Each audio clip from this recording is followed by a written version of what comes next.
বাটি নিয়ে এসেছি, এটার মধ্যে পেঁয়াজ রাখবো। পেঁয়াজগুলোকে একটু ধুয়ে নিই।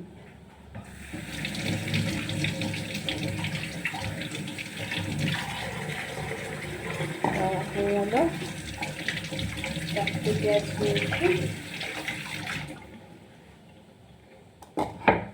এটাকে একটু মুছে নিই, যেহেতু পেঁয়াজের খোসাগুলো ছাড়ানো হয়েছে তো বটির মধ্যে একটু নোংরা থাকতে পারে।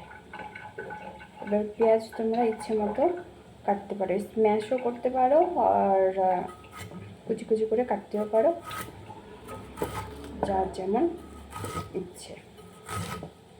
আমি এখানে এরকম করে কাটছি,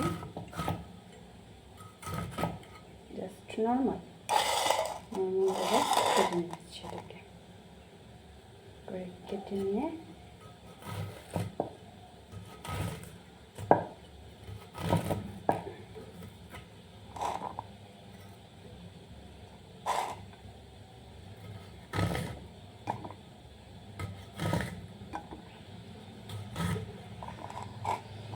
চোখে জল আসছে না, এটাই অনেক বড় ব্যাপার। আমি তো ভেবেছিলাম চোখে জল আসবে, জল এখনো পর্যন্ত আসছে না। চোখে জল না আসলেই ভালো। তাছাড়া পেঁয়াজ কাটার সময় তো জল আসেই কম বেশি, বাট আমার আসছে না। হয়তো পেঁয়াজগুলো অনেক দিন ধরে রাখা ছিল সেজন্য। তোমরা কি দেখতে পাচ্ছ আমাকে? আমার মুখটা হয়তো দেখা যাচ্ছে না, ক্যামেরাটা ঠিক করে রাখিনি। যাই হোক,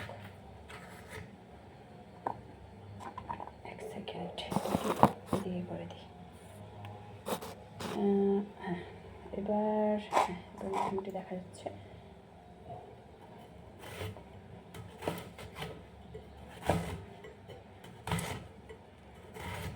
মোটামুটি করে কেটে নিচ্ছি।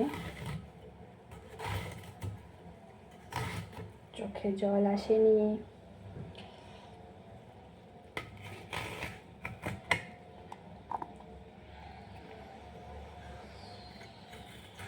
চলো, পেঁয়াজ কাটা কমপ্লিট। এটাও দিয়ে দিই।